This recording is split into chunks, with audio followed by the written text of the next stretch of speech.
नमस्कार।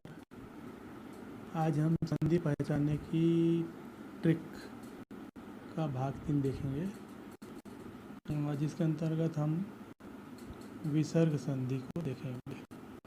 विसर्ग संधि को समझने के लिए या उसकी परिभाषा को समझने के लिए देखिए, विसर्ग के साथ में अगर स्वर वर्ण का मेल होता है या व्यंजन वर्ण का मेल होता है तो उसे विसर्ग संधि कहते हैं। अब हम विसर्ग संधि को पहचानने की ट्रिक देखेंगे, जिसमें पहला नंबर है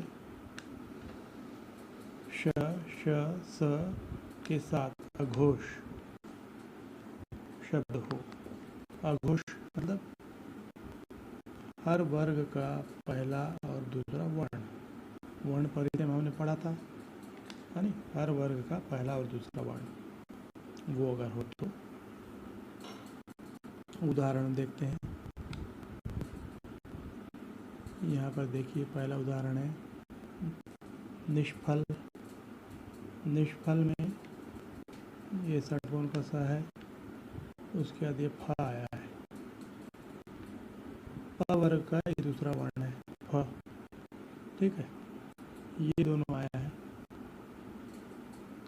तो ये दोनों जो है हट जाएगा, उसके स्थान पर विसर्ग लग जाएगा। जब संधि विच्छेद करेंगे तो ये बन जाएगा निह धन फल। ये देखिए, ये विसर्ग लग गया है, ये हट गया है यहाँ पर, है ना। ठीक है, नियम के अनुसार आधा षट्कोण का सा आया था और अघोष वर्ण आया था यहाँ पर फ, ठीक है। फ वर्ग का दूसरा वर्ण। अब दूसरा उदाहरण देखते हैं इसका। दुष्चरित्र। दुष्चरित्र में ये शक्कर का श आया आधा, उसके बाद ये च आया है, च वर्ग का पहला वर्ण, ठीक है। तो ये जो है हट जाएगा और यहाँ पर उसके स्थान पर विसर्ग लग जाएगा, दुहदन चरित्र हो जाएगा, ठीक। अब इसका ये तीसरा उदाहरण देखते हैं, पुरस्कार। पुरस्कार में देख लीजिए, यहाँ पर आधा सा आया है, उसका दिए क आया है, क वर्ग का पहला वर्ण क, ठीक है। तो ये दोनों हट जाएंगे और उसके स्थान पर विसर्ग लग जाएगा। ये देखिए लग गया पुरः धन कारः, पुरस्कार, ठीक है। तो इस नियम से हम बड़ी आसानी से समझ सकते हैं, जहाँ पर श, श, स के साथ अघोष वर्ण पहला और दूसरा जो रहता है वो अगर आता है तो उसके स्थान पर विसर्ग हो जाता है। अब देखते हैं दूसरा नियम। ओ के साथ में ओ प्लस क्या है, ओ के साथ में सघोष। हमने वर्ण परिचय में पढ़ा था, सघोष मतलब होता है हर वर्ग का तीसरा, चौथा और पांचवा वर्ण, है ना। और साथ में प्लस बी किया है मैंने यहाँ पर, य र व, सॉरी य र ल व, ये चार अगर आता है तो विसर्ग हो जाता है। अब देखते हैं उदाहरण कैसे होता है, देख लीजिए। मनोज में यहाँ पर ओ है, मनोज में ओ है, उसके बाद च वर्ग का तीसरा वर्ण है, ये च छ ज दिख रहा है आपको, ठीक है। तो ये दोनों जो है ओ और ज जो है हट जाएगा और उसके स्थान पर विसर्ग लग जाएगा। यहाँ पर देखिए विसर्ग लग गया है, मनहदन ज, मनोज, ठीक। अब दूसरा उदाहरण देखते हैं, तपोबल। तपोबल में यहाँ ओ है, यहाँ ब आ रहा है, प फ ब तीसरा वर्ण, प वर्ग का तीसरा वर्ण दिख रहा है आपको, है नहीं। तो ये दोनों हट जाएंगे और उसके स्थान पर जो है विसर्ग आ जाएगा, तपह धन बल, तपोबल, है नहीं। अब उसके बाद ये तीसरा उदाहरण देखते हैं हम। मनोरथ।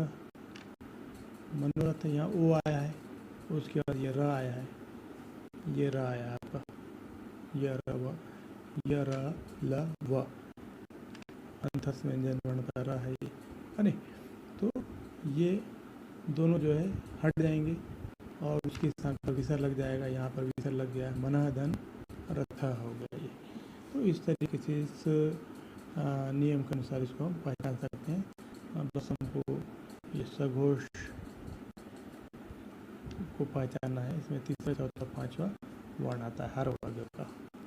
ठीक है, अब तीसरा नियम देखते हैं, ये क्या बोलता है, देख लीजिए। ये आधा श और पूरा शक्कर का श है, यहाँ पे आधा षटकोण का स और पूरा षटकोण का स है, यहाँ पे आधा सर्वोत्तर का स और पूरा सर्वोत्तर का स है की जगह विसर्ग आ जाता है। ठीक है, मतलब ये तीन चीज़ अगर दिखाई देती है हमारे को तो उसकी जगह में ये विसर्ग आ जाएगा। उदाहरण देखते हैं इसका हम, देखिए उदाहरण इसका है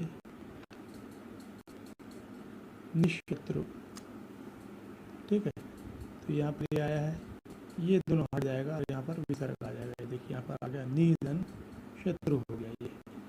ठीक, अब दूसरा में देखिए दुस्साहस, यहाँ पर ये आया है आधा सा और पूरा सा, वो दोनों हट जाएगा और उसके स्थान पर ये विसर्ग आ जाएगा, दुधन साहस हो जाएगा।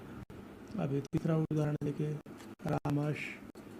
रामश्यते, यहाँ पर ये दोनों हट जाएंगे और यहाँ पर विसर्ग आ जाएगा, रामधन शेते।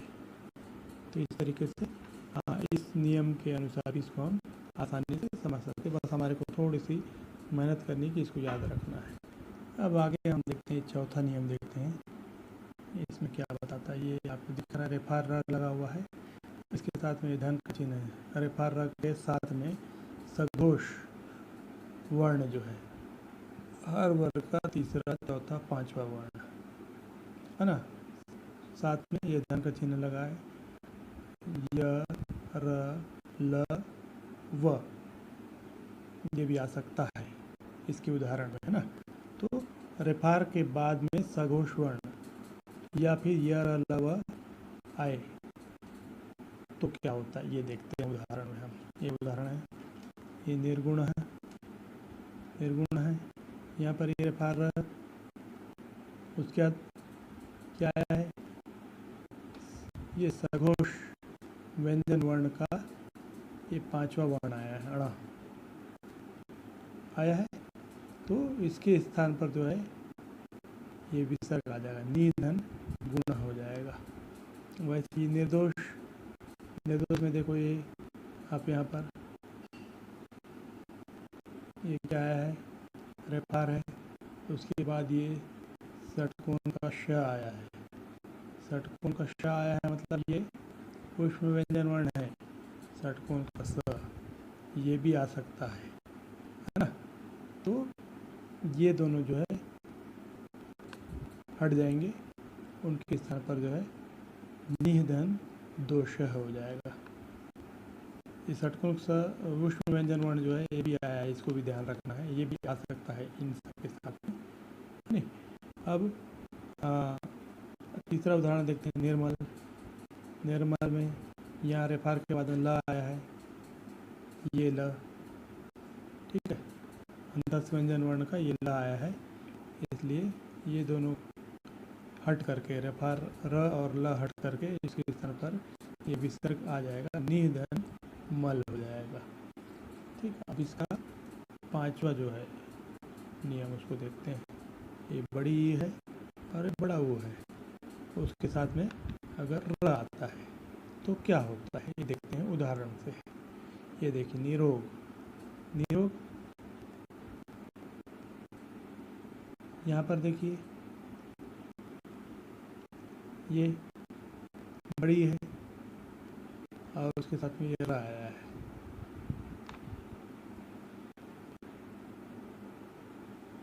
ये र आया है नहीं। तो ये दोनों हट जाएंगे, उसके स्थान पर विसर्ग लग जाएगा और ये बन जाएगा निधन रोग। नीरज भी देख लीजिए, इसमें बड़ी मात्रा लगी है और ये रहा है उसके बाद में, है ना। ये दोनों हटकर इसके स्थान पर विसर्ग आएगा और ये बन जाएगा नी धन रज। और आखिर नीरस है, ये नीरस में भी वैसे ही है, बड़ी की मात्रा है और रा आया है, वो हट करके विसर्ग आ जाएगा, यहाँ पर नी धन रस हो जाएगा। तो इस तरीके से हमने भाग 1, 2 और 3 में जो है पूरी संधि को ट्रिक के माध्यम से जाना है और बहुत हद तक जो है संधि को पहचानने में इससे हमें सहयोग मिलेगा।